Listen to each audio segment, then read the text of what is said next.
Hello, everyone. Good afternoon, and welcome back to the Odds Now YouTube channel for the latest edition of the EFL Betting Show with myself, Matt Hill, and my esteemed EFL co-colleague, Mr. Gab Sutton. Now, anyone that watched live on Twitter last week will know that I was on my holidays and tuned in from the balcony in Portugal to chat EFL with Gab. It's another special occasion for me, I suppose. Today is my birthday, but once again, no Happy life birthday. event.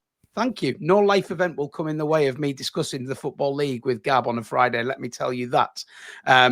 Now, before we dive into things, Gab, just a quick recap on last week. It was 1 out of 3 for both of us last week. Small losses across the board, unfortunately. Both our winners coming in the Championship. You put for Bristol City to beat Sheffield United. I know it was Bristol City. Wednesday. Was Sheffield Wednesday at just a shade of odds against which won. And I had Wrexham QPR over 2.5 goals, which sort of cruised in with QPR winning 3-1. However, no luck in League One or League Two. So work to do this week, Gab. But I mean, you're still in a good profit for the season. How's your week been? And where are you off to this weekend? Are you taking in again? Yeah. I've had a great week. I've been for coffee with a couple of out-of-work managers, which has been quite nice. Pick their brains, and I'm off to Warsaw against Tranmere on Saturday, so that should be fun. What about you? Have you got some nice birthday plans coming up? Not a lot, actually, after my holiday. I think it's going to be quite low-key. Probably just something with the kids. The weather is beautiful today, but obviously I'm trapped indoors doing some questionable betting insights. So let's hope the weather holds in Kent for the weekend. We shall see. But yes, if you're watching the EFL Betting Show for the first time, welcome along. What we do here is very simple. We have a quick 20 to 30-minute run-through of the upcoming weekend's action from across the English Championship, League One and League Two. Myself and Gab will make a betting selection from each of the 3 divisions, and we'll put a point on each of our singles and a half point on our treble. If we land the treble, then it's party time. And Gab, you are the only man to do that so far this season. You landed a lovely double figures treble a few weeks ago, which has kept you in a really solid profit. I'm just sort of chugging along with 1 out of 3, 2 out of 3, 1 out of 3, 1 out of 3.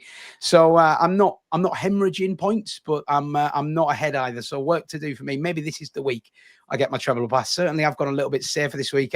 We've been creative with a lot of our angles, but I noticed we've all kind of stuck to the standard win this week. So we'll see how that fares. And Gab, me and you are in agreement with our first selection. We've both gone in the Championship for Sheffield United to beat Charlton. And it's an interesting one because we're backing a team here at Odds On who have lost all 6 of their Championship games against the side that we have on a couple of occasions have said, I'm really quite impressed by Charlton. So on the raw look at it, you think, where's the logic here? But obviously there's a lot more to it with the return of Chris Wilder this week, replacing Ruben Sellés.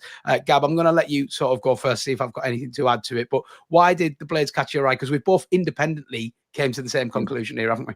Yeah, and I imagine it's for similar reasons. And I actually feel for the traders in times like this because it's a real dilemma as to how much do you put the stock into this kind of Wilder's going to galvanise everyone and lift the morale of the fan base, and so popular with the players. And you could see how happy they were to see him. And, you can't help but believe that that's going to give everyone a lift. At the same time, the traders have got to be aware of the numbers, because if they price Sheffield United up at 1 to 10, that's probably going to be a bit short, isn't it? So I think it's probably about fair to have them at odds on. I'd probably add them at shorter than 10 to 11, just because of that Wilder return factor. And this is why I think there's some value there, just because I kind of expect, Matt, everything to sort of click back into place, that sort of muscle memory of last season. And although they have lost some players, they've still got 6 of their best 11 from last season still there. So that's over half of it sorted and ready to rock and roll. And then they've got other players who can come in and make a difference. Like they made a lot of signings at the back end of the window, including Japhet Tanganga, who was fantastic for Millwall last season. I think is a really good investment for the club.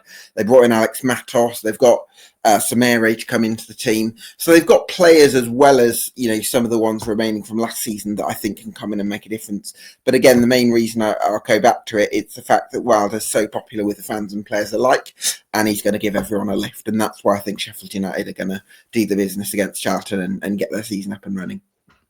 Yeah, I mean, I've not got too much to add on actually Sheffield United. You kind of summarised why I think we've both leaned this way, and It's so difficult to assess, isn't it? Because normally with a new manager coming in, even if it's a good appointment, you have to sort of factor in transitional time to get their ideas across. How quickly are they going to make an impact? We hear a lot about new manager bounce and caretaker bounce, but this isn't just like a bounce. This is like a popular figure with fans returning, someone who knows the players, who literally managed these players, a lot of them last season, and had a successful, effective method of getting results out of them. And I think as well, you have to be honest that when you put Sheffield United's 11 and Charlton's 11 down on paper, and football's not played on paper, of course, but there is a little bit of a gulf there in quality.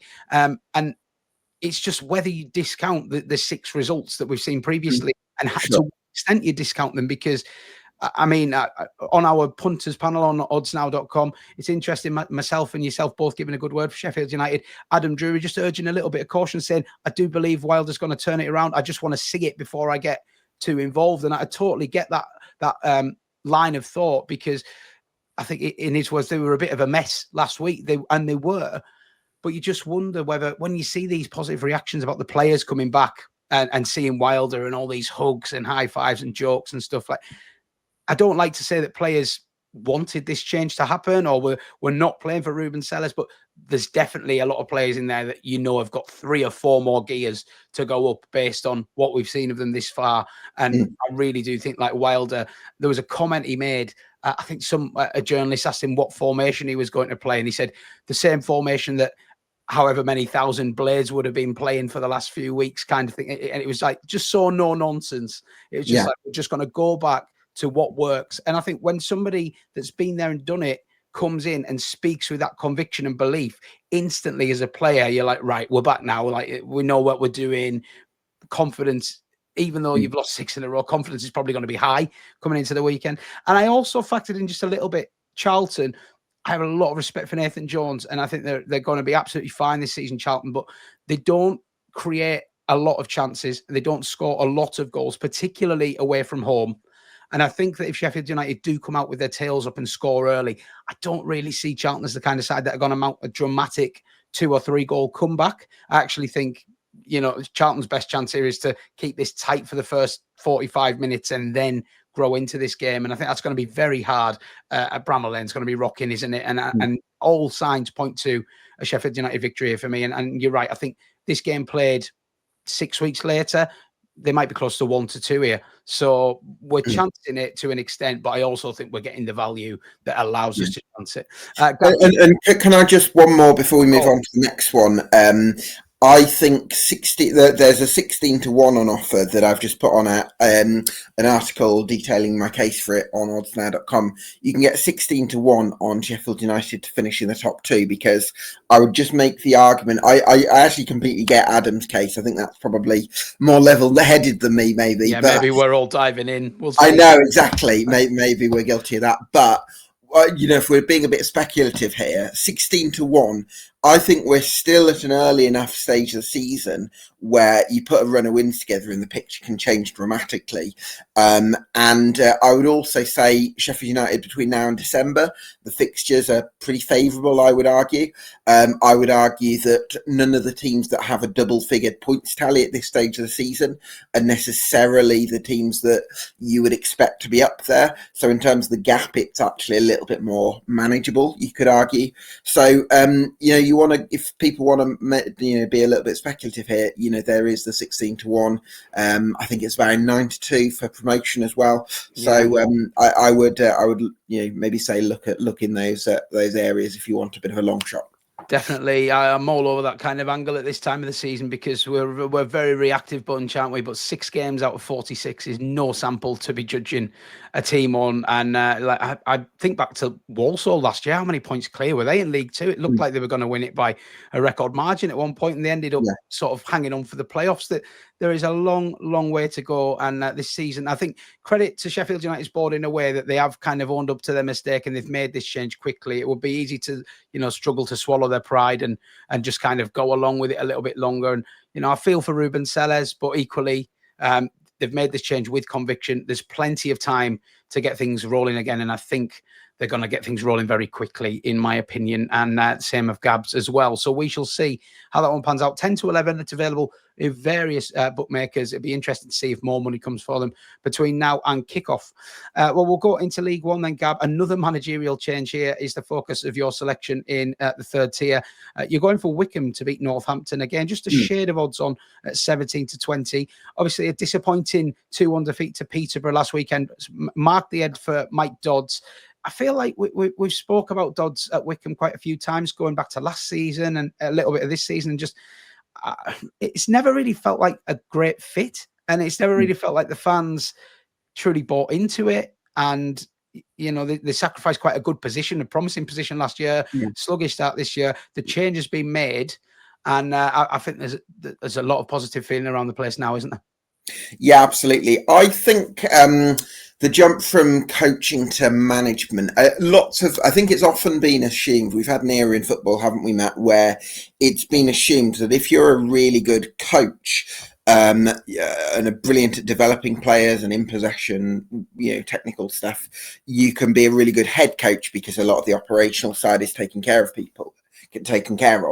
But I think the problem that you have is that if you're a head coach, you still need to have other qualities like being the main man, those leadership qualities.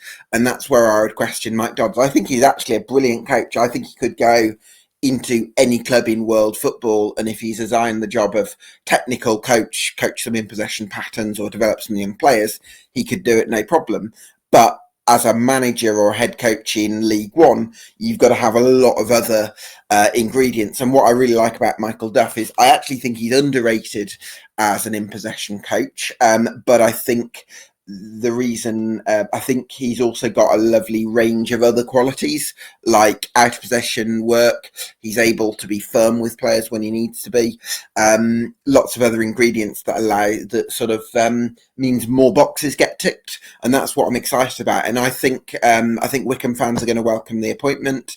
I think fans are happy with his approach to the game, and it's pretty call a spade a spade.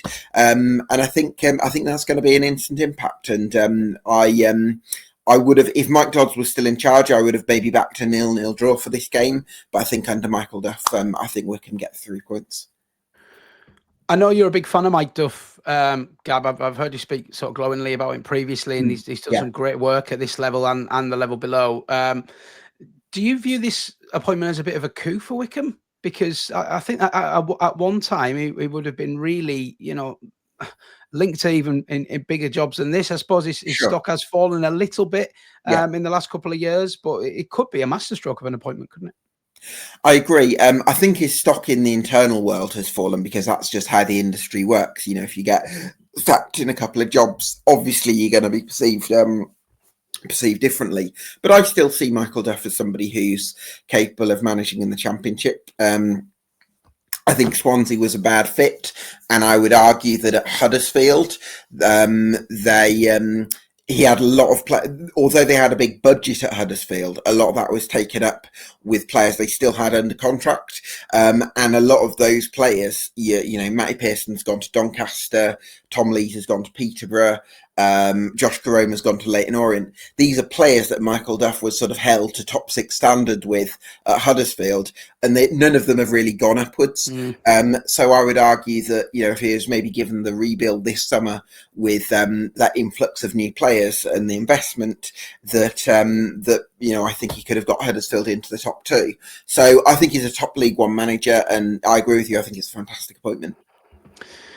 Yeah, well, we shall see if we could get off to a winning start this weekend to beat Northampton. Wickham are 17 to 20 with 10 bet, and you can get 4 to 5 right across the board there. So that's Gabs in League One. Over to me then. I'm going to back a team that I have opposed a couple of times this season in Plymouth Argyle. I fancy them here to beat Peterborough. That's similar kind of price again, isn't it, Gab? A bit of a theme this week, in and around the even money mark.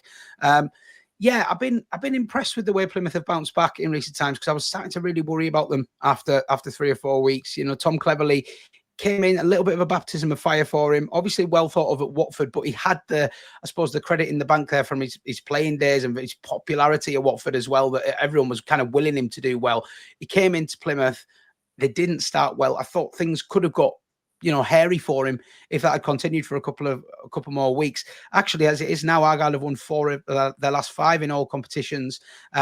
2 really impressive results, most recently beating Stockport 4-2 at home and then winning away at Luton. Now, admittedly, the win at Luton was a bit of a smash and grab, but to see Plymouth win away is quite a rare thing, actually, over the last few years. They've been traditionally a very, very strong home side and a little bit vulnerable on the road. So I'm sure that going to 2 of the teams expected to be in the top 6, if not pushing for automatic promotion and winning, that should be filling the team with complete confidence. And I think that we are actually starting to see a bit more of the real Plymouth now. I think everybody in pre-season had them down as a top 6 solid contender in League One. And I don't know whether they'll quite muscle themselves into that mix, but I think they'll be pushing for it. Peterborough, on the other hand, I'm very worried about Peterborough. I mean, they won last week. They got the first win of the season, but it was against Wickham, and it was against, as you say, a side that ended up changing their manager off the back of the results. So I don't know how much we read into that as a good Peterborough performance, or maybe they were just playing an opponent in a bit of disarray and a playing squad that were ready for a change of manager. I don't know, but it's been slightly worrying for Darren Ferguson and Peterborough for me so far, and I don't really have any faith in them to go to Argyle and back this result up. I think Plymouth, when they are playing at home and when the spirits are good and momentum is good, they're a very, very tough nut to crack. And I think this is a great fixture for them to go and extend this winning streak and from there potentially build a platform to get their season back on track. I mean, I did see Tom Cleverley talking about injuries, and they have got a lot of injuries, Plymouth. That would be the only worry for me.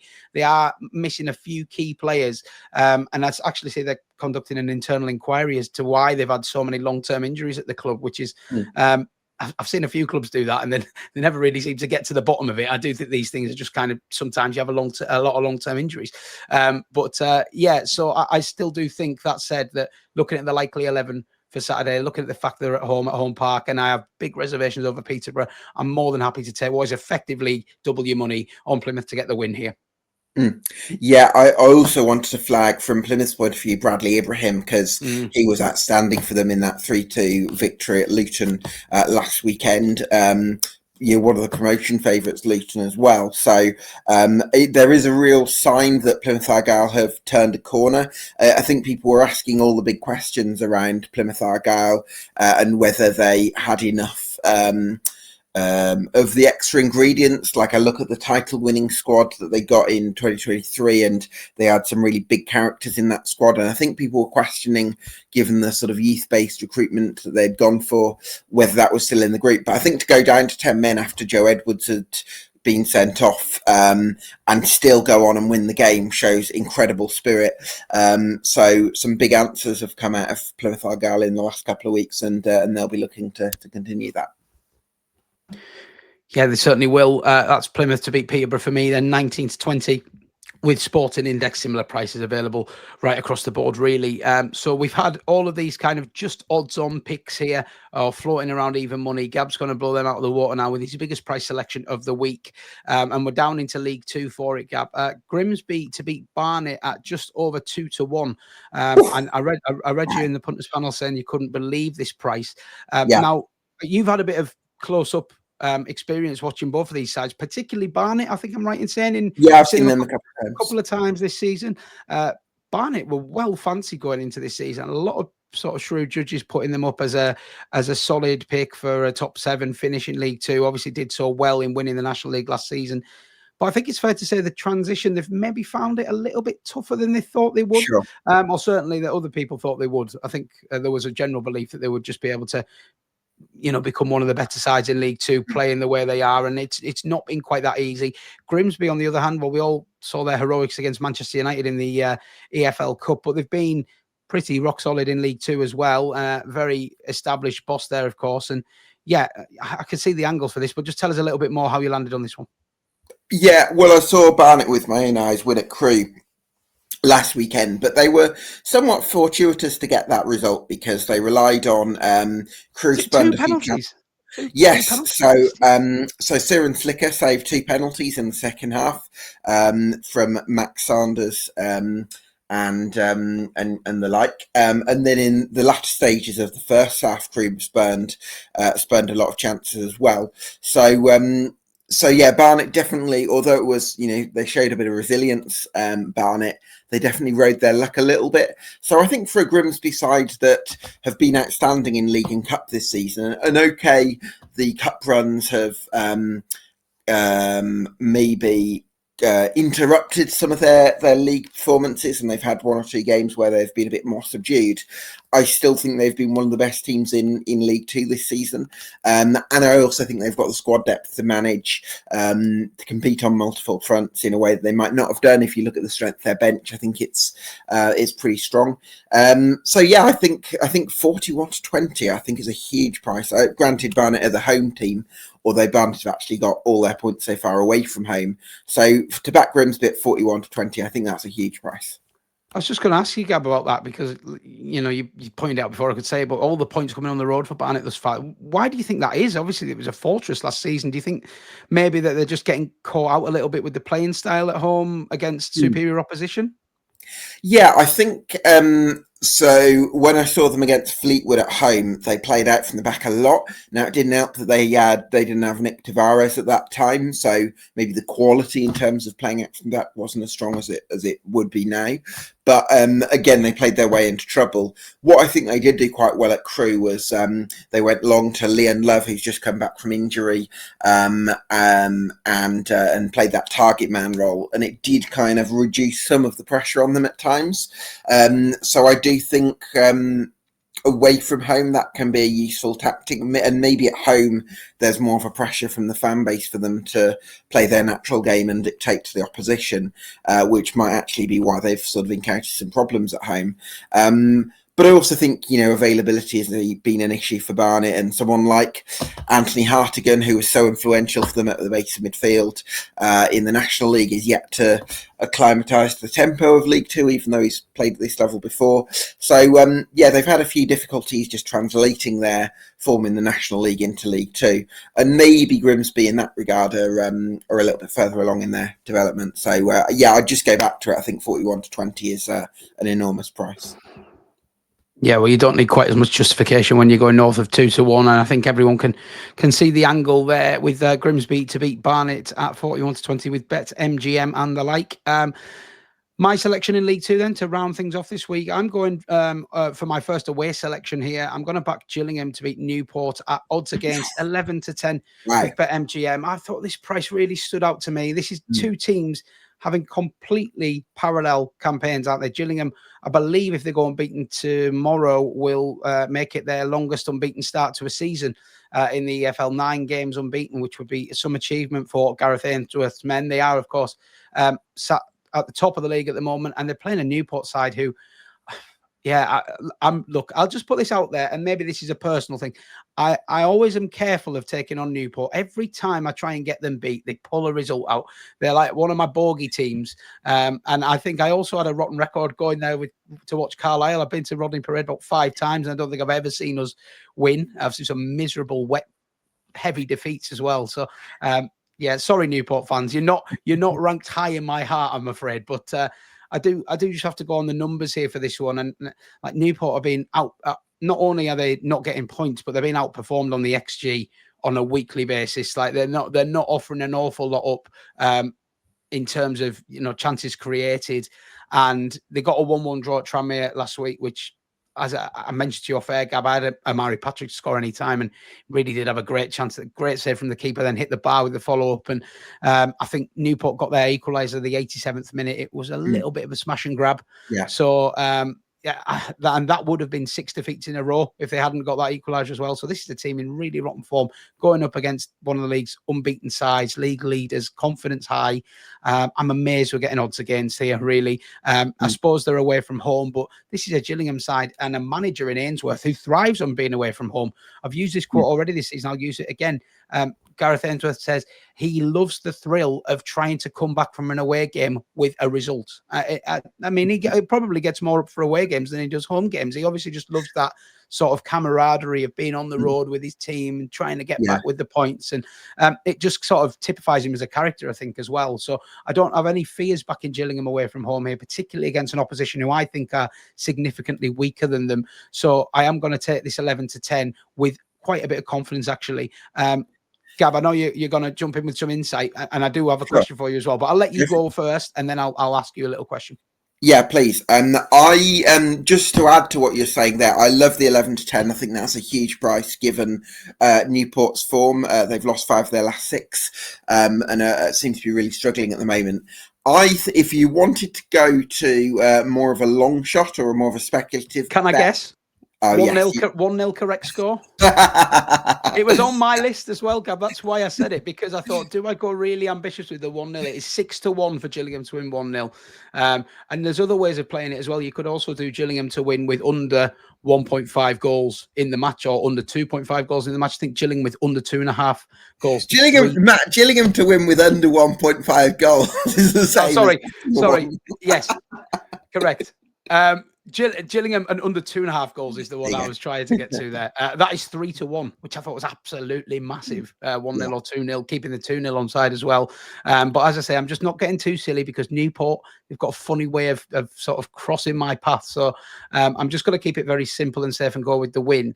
Gabby, what I wanted to ask you though, I mean, Gareth Ainsworth, I'm praising him to the heavens here. He has been sort of tentatively linked with the Reading job this week in a few places. Obviously, that job not yet available. Noel Hunt, the current occupant, has had a tough start. Ainsworth, he has jumped ship before. So you have to ask the question whether he would jump ship again. He said in his press conference that he's very happy in Gillingham, and it's just simply flattery for the good work that they're doing. If that Reading job became available, could you see him jumping ship, or do you think he's here to see this through? Yeah, I mean, he has jumped ship before. I can see what you mean by that, but also I would also put forward that the fact that he stayed at Wycombe Wanderers for 11 years, and other than that, he was moved to QPR. The only reason he left Wycombe Wanderers in the first place was because of his association with QPR, and then he was sacked by QPR, which was why he took the Gillingham job, the Shrewsbury job, sorry. And so really the only time he has jumped ship has been Shrewsbury. And I would argue because there was a lot of maybe chaos behind the scenes. I think Roland Whiteley, I was actually really surprised to hear this, but Roland Whiteley at Shrewsbury is in there every day. And I was really surprised about that, because he's often carries the impression of being so barely communicates publicly. Yeah, exactly. That's what you'd have assumed, but he's in there every day. So I do wonder, you've got him just very... people that maybe don't give him the autonomy that he had at Wycombe Wanderers. So I can, and also there's budgetary, there's a financial issue, and Shrewsbury are now struggling in League Two. So it does make sense that he would have left that for Gillingham. But But the point being, that's a very long-winded answer, as you've come to expect by now, Matt.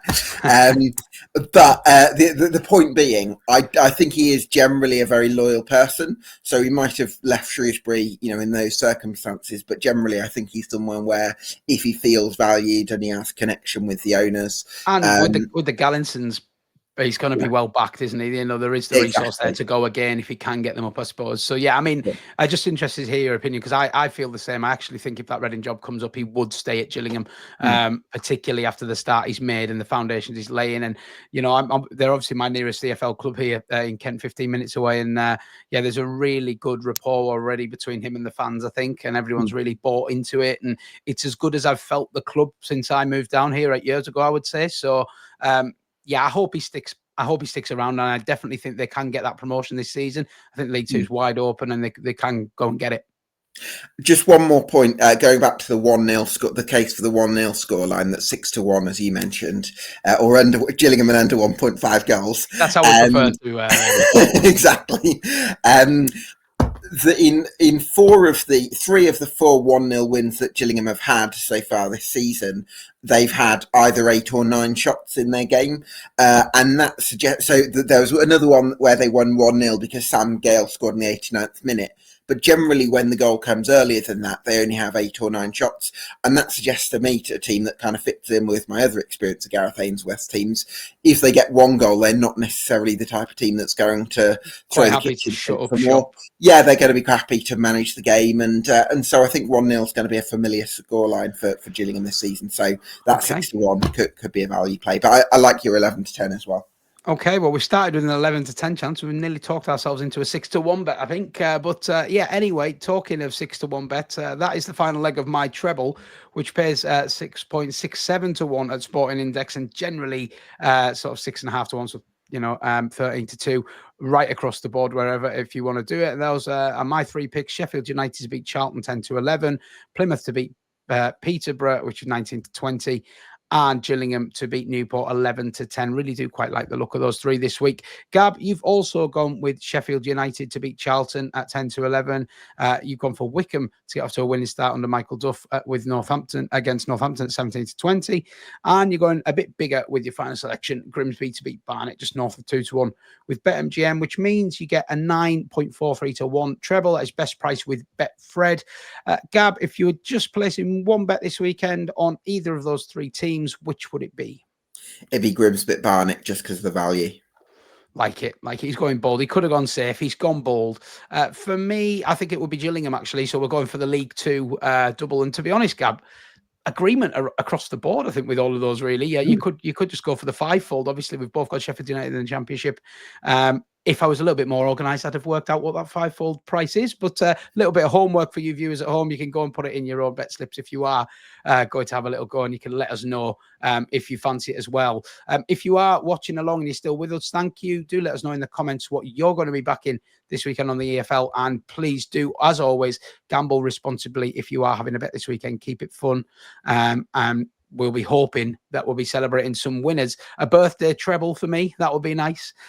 We shall see. Gab, it's been an absolute pleasure as always, mate. Enjoy the football. You're off to Walsall tomorrow? Yes, Walsall against Tranmere. So yes. That should be fun. Interesting game. I backed Tranmere at the start of the season to go up at a big price. They're doing okay. Let's see how they go against Walsall, who are another team I quite like. So, yeah, enjoy that game then. And yes, we'll be back next Friday to do it all over again. Thanks very much for watching, and we'll see you again very soon here on Odds Now.